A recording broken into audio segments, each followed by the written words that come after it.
Hey, my name is Edwin Bryant, and I'm the author, academic, pastor, a corporate strategist with a passion to advocate for underrepresented communities. I help to pry open spaces of white privilege and create pathways of equality and belonging for Black, Indigenous, and people of color. Please do me the honor. Click the subscribe button right down there below the video. Clicking the subscribe button helps us keep this video series going. Listen, the purpose of today's podcast is to get to the heart of the matter. In order to have a strong DEI program in any organization, you've got to be fully engaged in the larger conversation that's impacting culture and community. It's happening widespread all across the country. Many people confuse the difference between two terms, equity and equality. They're often confused. To know the difference between equity and equality is the starting point for any authentic dialogue about diversity, equity, and inclusion. We're excited. We're getting ready to come back to you. Keep listening. DEI Today is about to initiate a lot of knowledge transfer that will reframe how you lead in your organization. I'm going to restate that last hook. Let's see, what did I do? All right, here we go. Keep listening. DEI Today is about to initiate a knowledge transfer that will reframe how you lead in your organization. Well, today, my friends, I am honored to have with us as a guest a good friend, a mentor, Dr. Larry D. George. My God, it's such a pleasure to have you. He's the president, CEO of George Educational Consulting Services, professor of biblical literature and languages, author, publisher, entrepreneur. Listen, this guy can do anything. He's also a diversity, equity, and inclusion professional, not to mention an engineer.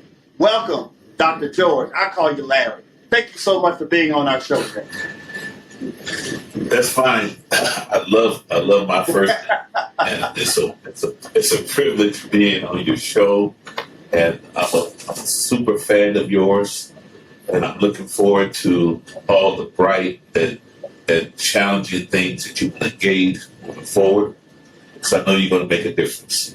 And anything I can do to help with that, I'm more than willing to do so. I think best help you can give is for us to jump right in and talk about these conversations about diversity, equity, and inclusion. These kind of programs, Larry, are trending across America.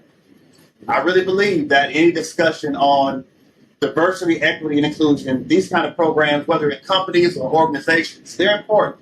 But I have to admit to you that unless we have the critical dialogue about the wider understanding of diversity in our culture, we've got to grapple with those wider implications.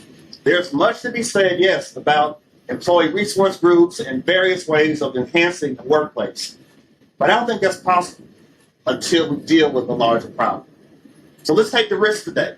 Let's expose the dynamics that perhaps are working against meaningful DEI initiatives.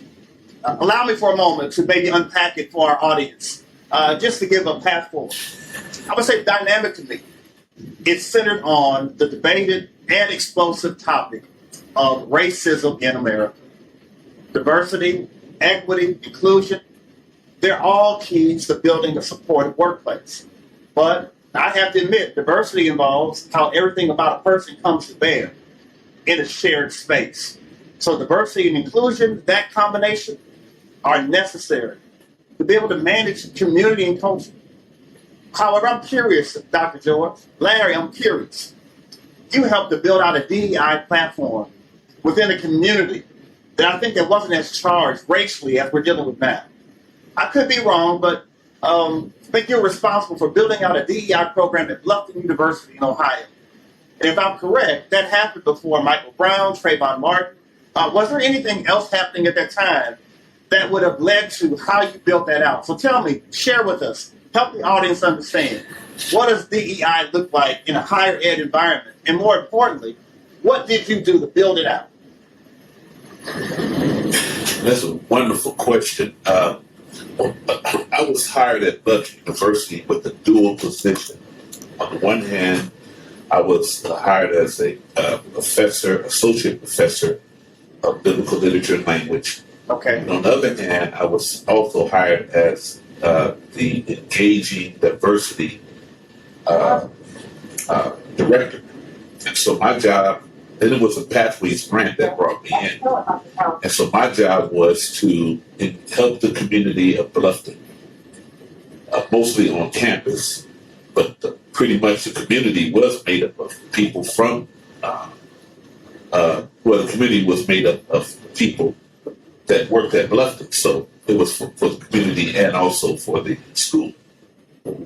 Now, being that I was a part of Bluffton University faculty, I was, if you will, I was welcomed in one of the most strange ways ever possible. It was the first time that I actually walked out of an interview with tears in my eyes. They asked me, they told me that there was no room for me in the biblical studies department. And so I actually had the job. They actually gave me the job and told me to attend a welcoming session at Bluffton University with my wife. And I felt something strange, so I told her not to come. I went, and when I met with the religious studies faculty, they actually told me that there was no room for me. I never heard that expression ever. In fact, while I was teaching, are you saying you were hired for diversity, equity, inclusion, but in the point of your onboarding, you felt as if there was no room for it? Yeah, within the religious studies faculty, which I was teaching biblical studies. And they said that if I teach any class within Bible, that I would be stepping on one of my colleagues' toes, which I thought was kind of strange. But I worked through that with the school, and they brought me on, but I was never invited to the religious studies faculty meeting. In fact, I stood up in a meeting, the larger faculty meeting, and told the whole community that I was being discriminated against by the religious studies faculty because they never invited me to the meetings of which I should have been a part. They made it sound like it was because I was not Mennonite, but in fact it was because I was black. Now my job at Bluffton was to make sure that I kept on the front burner all issues dealing with people of color. I was the only African American faculty there, and was one other faculty staff person was over at the Black Cultural Center. The Cultural Center, which turned out to be just black, because some schools tend to think that cultural centers are only for blacks and not for everyone. And so she and I were the only two there, and it was like a battle. So my job was like, for example, we had forums every week, sometimes two. And at the end of the forum, my job was to raise questions from that community, from minorities, from the margins, to make people aware that there are other issues that were not discussed in the presentation. And I was pretty much welcome with that. But the tough part about it was getting faculty and staff and students to engage in cultures other than their own. In fact, when I went to Bluffton, you're going to find this amusing. When I went to Bluffton University, I quickly discovered that they were not interested in diversity of a different kind. Well, before you drill They were down only on that, interested in diversity of the same kind. yeah. So before you get too deep in that, I just have to I have to ask you a question that seems like to me the terms DEI, diversity, equity, inclusion, in the context of higher ed that you experienced it, almost kind of created some division within smaller communities where you were brought in to provide a conversation, and it sounds like before employee resource groups were really widespread, you were doing that in context. But what it sounds like to me, and maybe you can explore this, help me understand if there are, and did you experience different types of diversity? Like, is there one segment, diversity, equity, inclusion, or for all, or did you in some way feel like it was maybe separate but equal? I never felt that it was separate, but ever. Okay. I felt that they defined diversity by what I call tokenism. Okay. You can only have a difference, but a very small number. And so they thought that they were diversified because they had two African Americans among a faculty of over about 120. And then there were no other staff persons that were black other than the person that was on the cultural center. And so that's one way to define diversity. The other way to define diversity is religious monolithicism. In other words, if I'm not a part of that religion, then I cannot become a part of that religion, which makes me an outsider, which means that they want only a diversity of the same kind, not a diversity in its truest form. Its truest. And that's a power-packed concept. Diversity of the same kind, not diversity of a different kind. I think you're onto something. Exactly. Because in order for diversity, equity, inclusion to be something that's valued to everyone, it has to be something that goes across the board. Like you can take what's happening now in the world.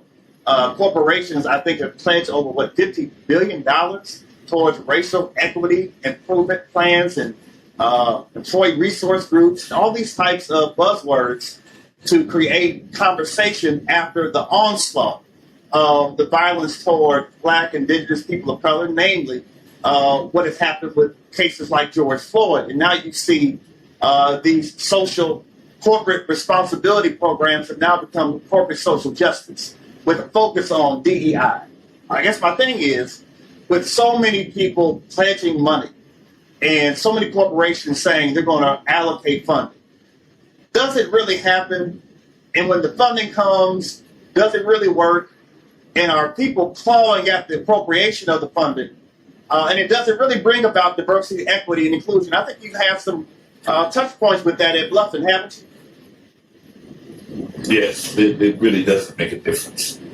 Because all they're going to do is hire a temporary person to come in. Because they wouldn't let me do tenure track because I wasn't Mennonite. And so their religion shielded them from being diverse as an institution.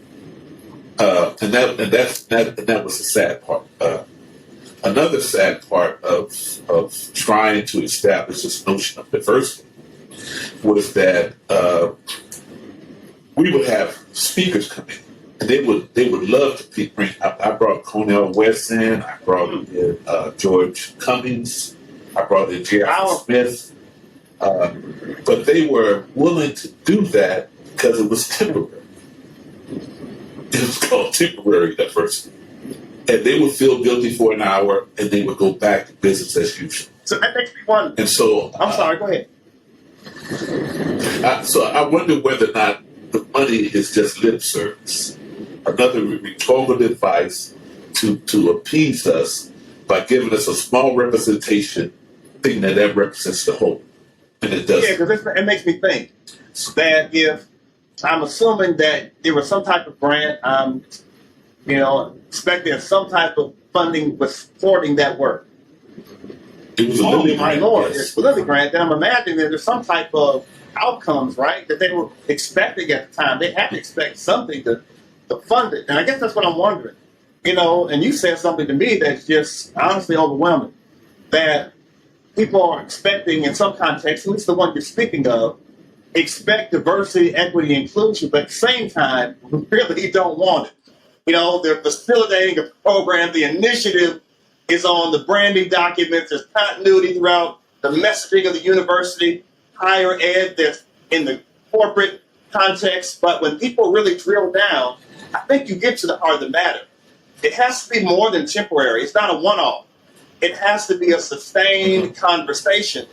And I think we can't do that without being connected to the larger conversation. I think the larger conversation for me is, how do you connect people who think they're diverse but they're not, and people who think they are inclusive but their practice are not?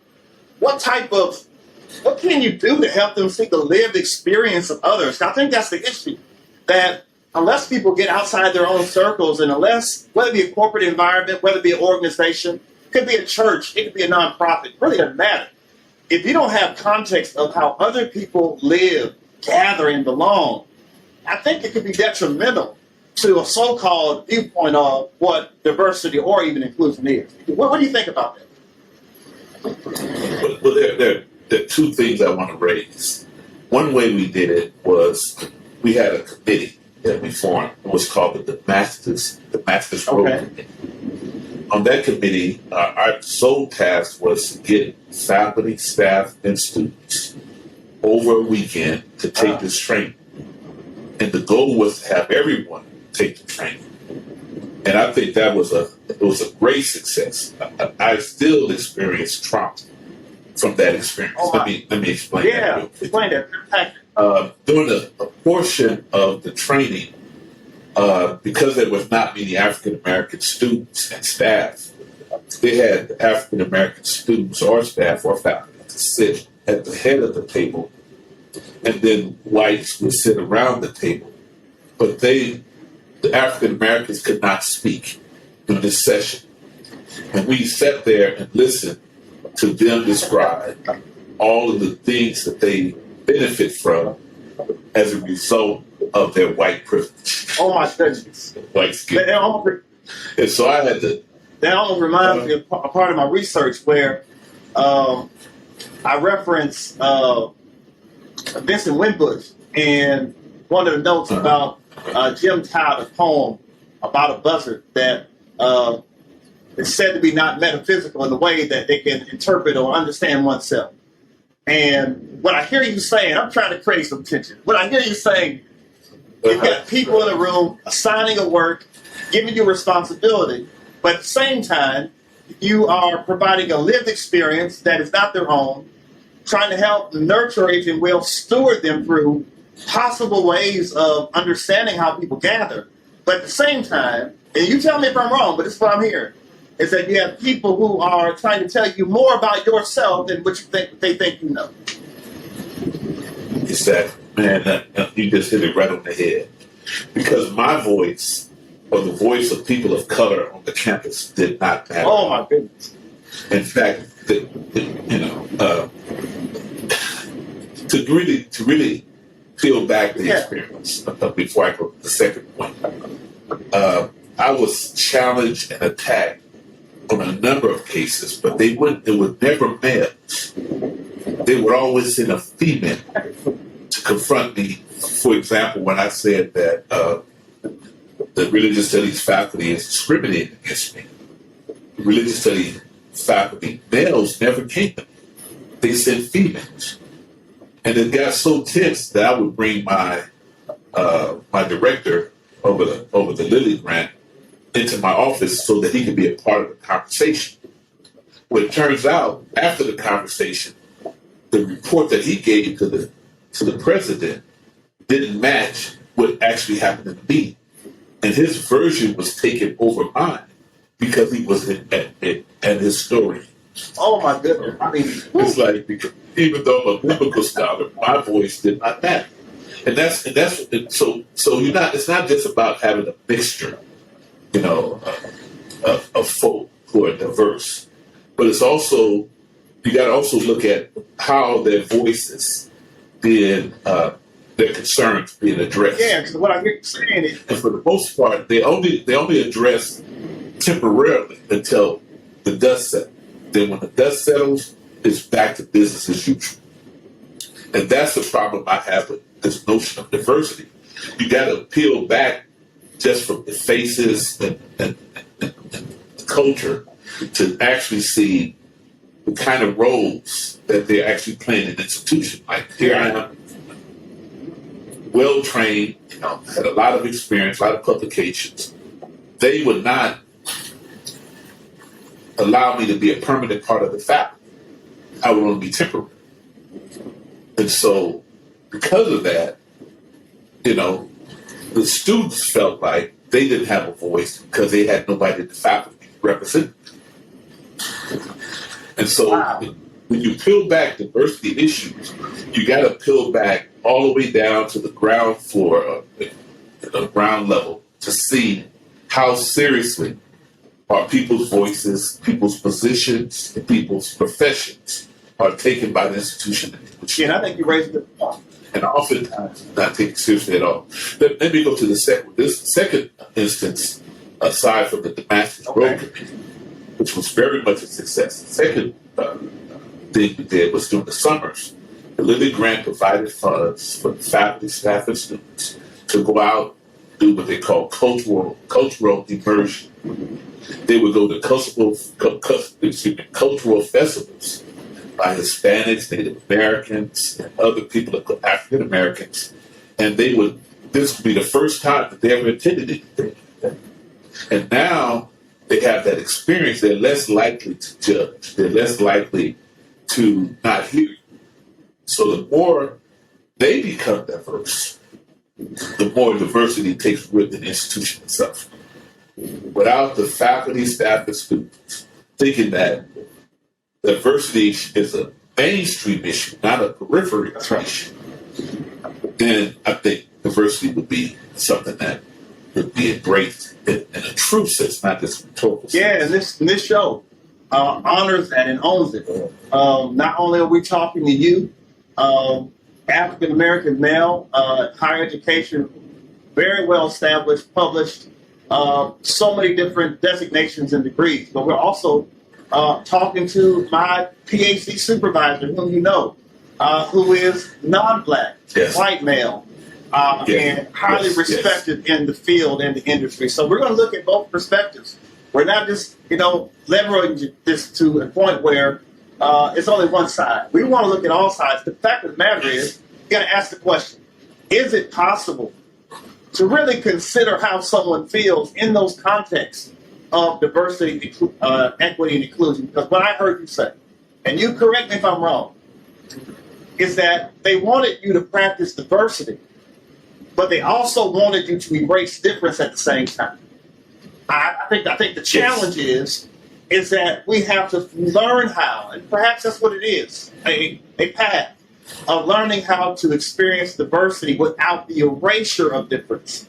It's a dangerous task if it's not managed properly, but it's got to be something that's done. Yes, you can have a diverse group, and sure, you can have an inclusive setting, and indeed, you can make someone feel like contexts are equitable by resources and what you give someone in terms of learning and sharing and opportunities of immersion.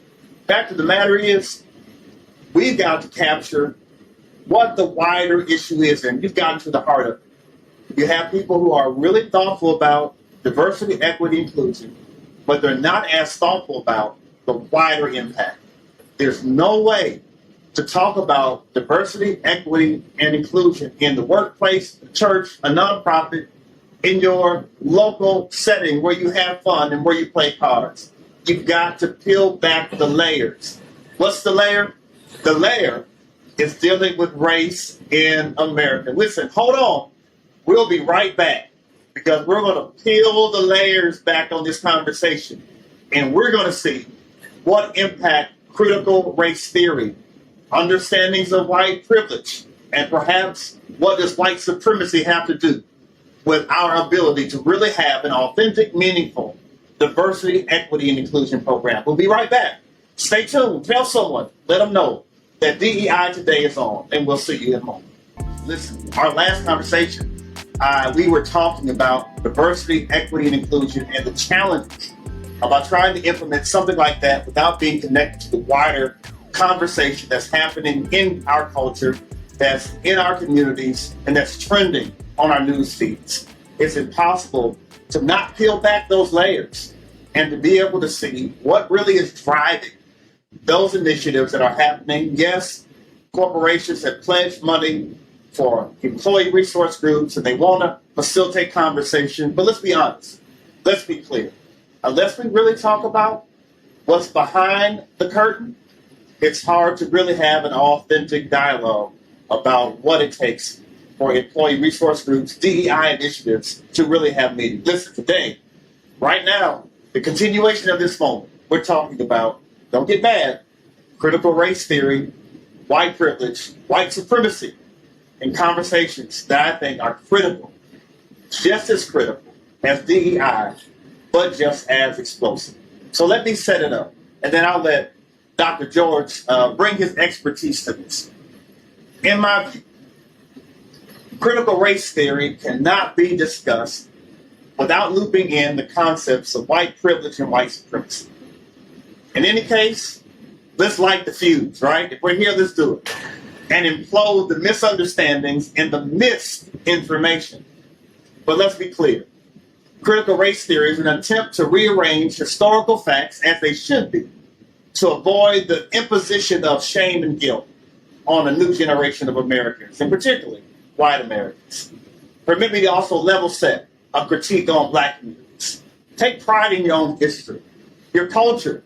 Don't let someone else in an employee resource group or something similar share your ancestral or genealogical traditions that shape who you are yourself. Do that for yourself. Don't let someone else do that. I think those where the misunderstandings come. That's where the misinformation lies. In order to get really at a true, authentic DEI program, we've got to peel back the issue of what it means to deal with critical race theory and those conversations in our community. So let's just get into it. Dr. George, I'm going to let you just have that. Help me understand the difficulties of the critical race concept. Help me understand from your view whether they are different from mine or not.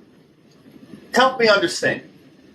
How is it possible to have a conversation about critical race theory without equally talking about white privilege or even white supremacy? What's your viewpoint on it? Well, that's a wonderful question.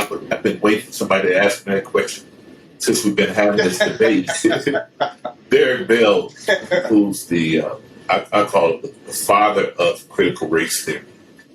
Brilliant mind. Okay. His first book that I read was entitled Faces at the Bottom of the Well. In there, he discusses and defines the notion that our society is indelibly, permanently infected with this notion of race, and it can never be eradicated.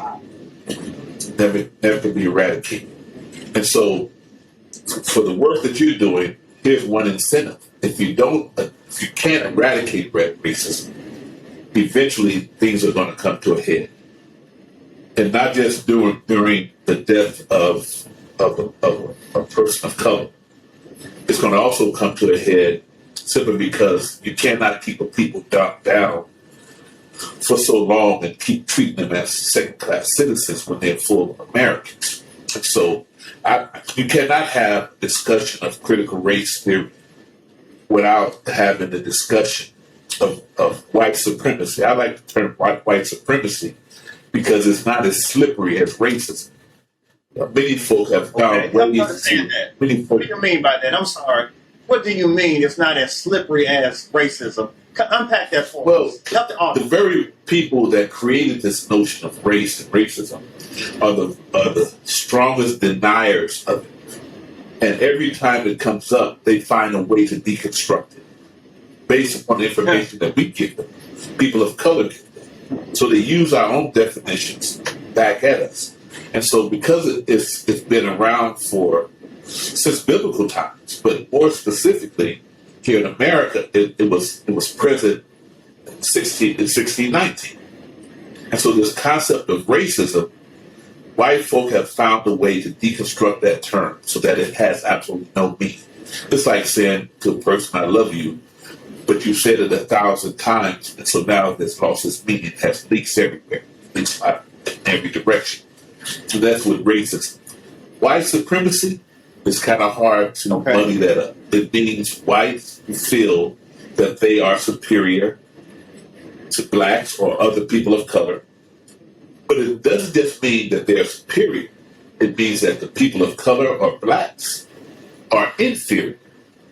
And so as long as the dominant mainstream class is in power, they're okay with that because that way they're in power, therefore they have no equals, which you referred to earlier. But I think that ultimately critical race theory, which is not really something that's taught in public schools, It's taught in law schools. It's an elective within law school. And so, but what Bell did, from a legal sense, to use critical race theory to look at laws and determine how they were either just or unjust or biased towards people of color. Okay? And so the fear is that one day the minority is going to become the majority. And the majority now feels that when the minority becomes the majority, they're going to do them the same way that they were treated. But I would beg to differ because our hearts are not like that. We're not vengeful people. In fact, African Americans, for the most part, are very peaceful people. But they have been castigated and criminalized from birth. And so that's why you see the kind of actions to these biased links of police officers treating them the way they treat them, because automatically they become judge and jury because they are automatically criminals. And this applies not only to those who are on the streets, but it also applies to those who are in the academy. No matter how many degrees you have, you're still black. And there's still a contempt against you. I think one time in one of our conversations, we talked about the definition of Frantz Fanon in the book called Race, Theories of Racism, where he says that racism is the unreasoned hatred of whites against blacks. It's a contempt of whites against blacks, regardless of their educational attainment, regardless of their financial attainments. There's still this unreasoned hatred. In other words, they hate people of color or blacks and don't even know why.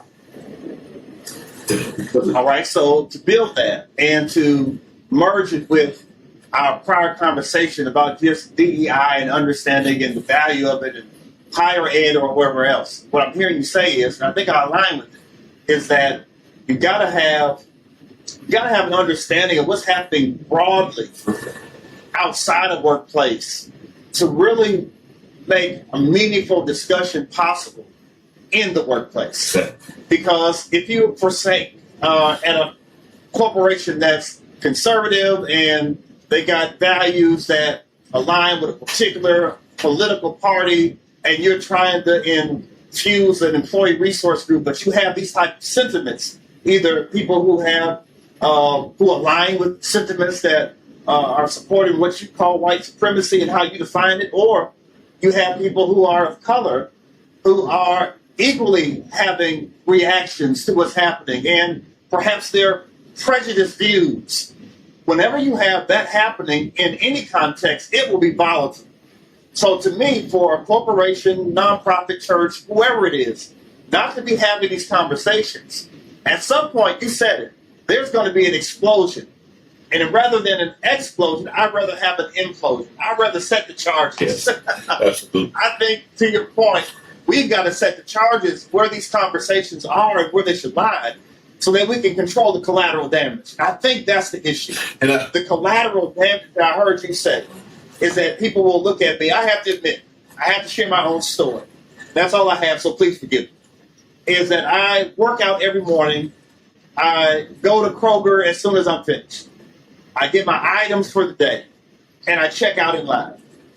Well, almost every day, there are some exceptions, but most days, I'm either questioned about whether I've gotten all the items out of my cart and I have paid for them, or I'm standing in line and older white persons she'll clench her purse and hold it close and tight.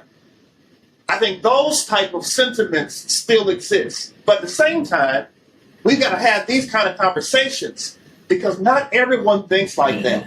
Not everyone is exposed to that in a way where it's derogatory or where it's debilitating. Some people authentically embrace other people and they do all they can to engage in the lived experience of others without the negativity. Now, some don't want to disengage from white privilege because, to be honest, I wouldn't either.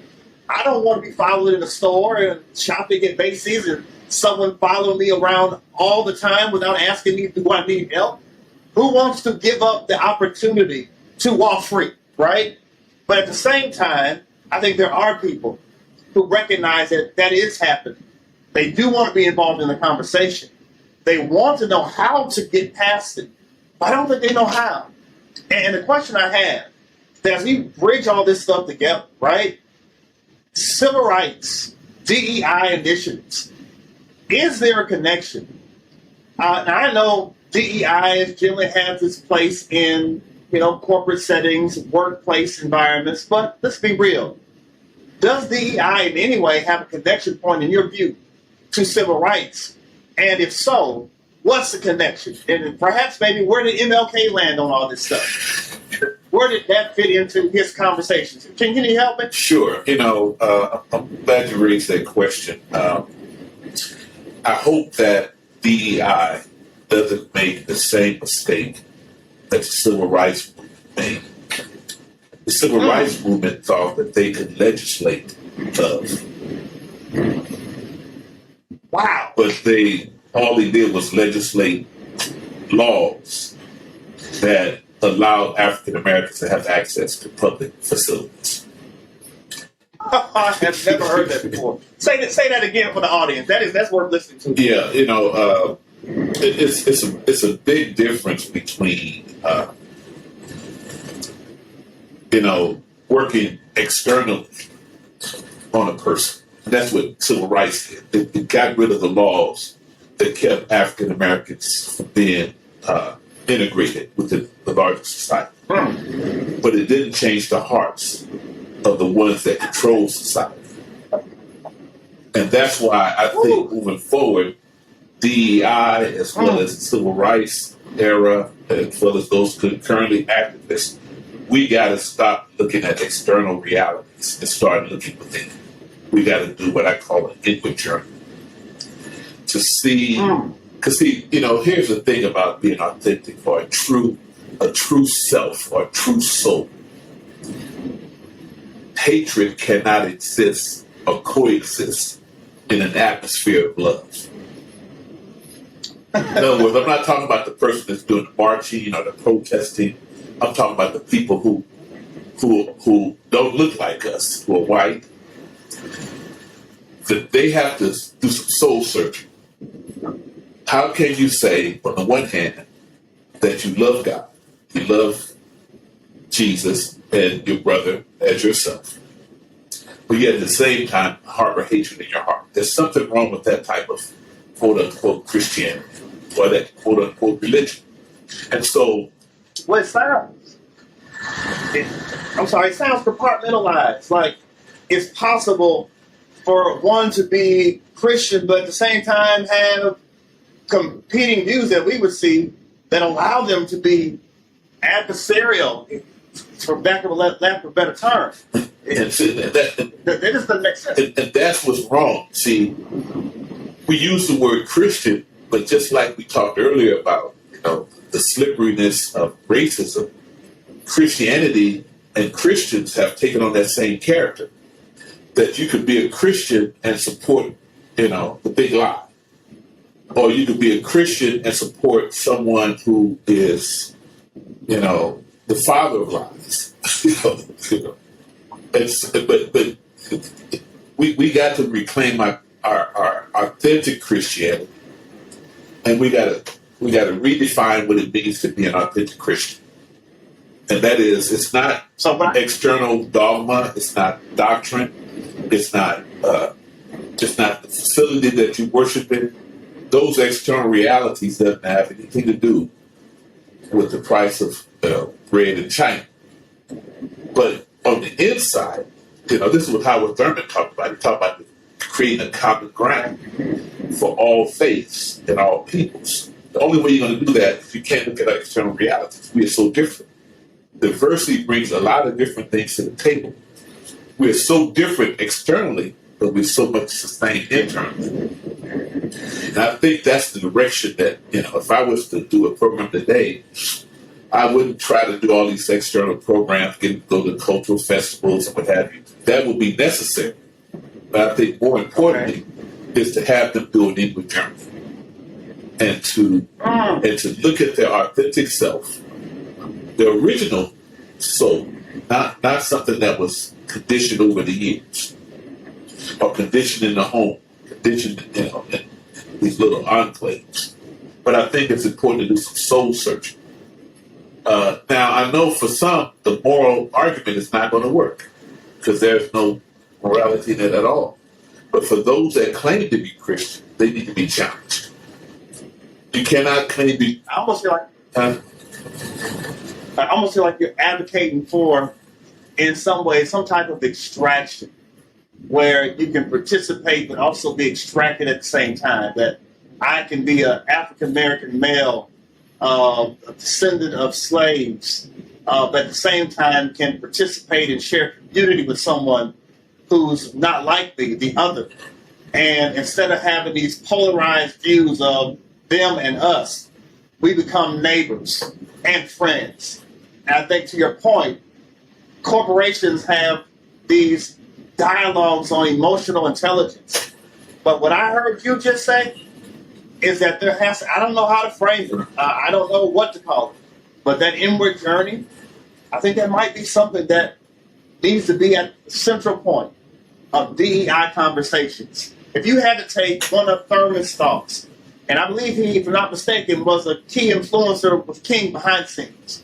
If you had to take one of his thoughts to try to pivot or turn this conversation, and I sure hate for it to end, what time is drawing me nigh on this, but if we had to point this conversation with one of those thoughts that Thurman had to be able to help us understand how DEI is important and then how you have to peel back the layers, what would Thurman say in your words? And based on the big research project you're doing now, what would he have to say? So glad you asked, because I think this is important not just for the larger conversation, but it's also important for you and I. In that, if you're going to embark upon a challenge to get rid of racism and systemic racism and white supremacy, then you got to have resolve. You have to have resilience. It cannot come from your head. It has to come from your heart. It has to come from within. And this is how you sustain yourself through the journey. You gotta take care of your soul. You gotta do some soul things because you're gonna be challenged from every single direction. And so with Howard was Dr. King's spiritual advisor, but not just Dr. King's spiritual advisor. He was a spiritual advisor for many people during the civil rights era. And what Howard was trying to advocate was that takes a certain kind of person who knows or who's in touch with their authentic self to go out in March and get bitten by dogs, blown down by fire hydrants, or killed by police officers, or shot by police officers. It takes a certain kind of individual to do that. But that individual must be on that inward journey, that journey into the depths of their souls, so that they, when they go forth, they will not have anything on their conscience. They will not have troubled thoughts. They will be simply trying to engage a community that they want to be a part of, that they are a part of. See, blacks have never had a problem becoming a part of mainstream. It's always been mainstream having a problem becoming a part of the African American soul and community. What a powerful expression. Listen, I tell you, these conversations have been powerful. We've learned today, without question, that DEI conversations, diversity, equity, inclusion, are not a one-off, not a one and done. It's an ongoing task. And your comment about not legislating love, oh my Lord, it's so powerful. I hope on one hand that our talk today has caused some discomfort. On the other hand, perhaps this dialogue will move others to action. In any case, I'm so glad that you took part in this meaningful conversation. So many controversial issues. Yes, the dialogue was explosive, but I really believe there's a knowledge transfer that will allow you to lead with excellence and integrity.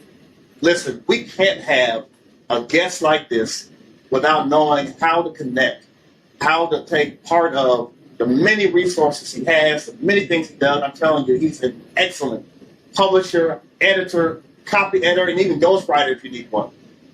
Larry, tell us, if our audience wants to connect with you, how can they do that? How can they take part in what you're doing, the work you're involved in? Kind of help us understand how they can connect with you. I think the best way to connect with me is on my Facebook page. I just do a search for Georgia Educational Consulting Services Incorporated, and my page will pop up. Another way is to connect with me through LinkedIn, which I check on a daily basis and do a lot of my marketing for my publishing business to people that have doctorates and masters within the LinkedIn platform. So those are the two best ways. Awesome. And listen, you might be an academic, you might be an armchair person who's informed about many different issues, and you say, I've got a lot of thoughts, a lot of situations that I have comment about, but I just don't know how to frame those conversations or get those conversations out of my head and my hand. Listen, Larry is the person. He'll walk with you through your process. He'll work with you on Zoom. He'll listen to the idea that you have. He'll even provide you some context to give you some pointers and guide signposts. I'm telling you, you want to connect to Larry George. He has a way of pulling and extracting out of you what authentically is your gift, your instinct. I'm telling you, will be enhanced as a result of your connection with him. Listen, I hope you've enjoyed this segment today. I really believe that this engaging conversation will be impactful to you. Remember, click the subscribe button right below this video. It helps us keep videos like this going. We really hope you had a great time. We look forward to continued conversations. And Larry, you have to come back. Will you come back to share with us? Absolutely. I think we just scratched. There it is. We'll talk to you soon. Thank you so much. Thank you for having me. This has been another episode of DEI Today. We'll see you soon.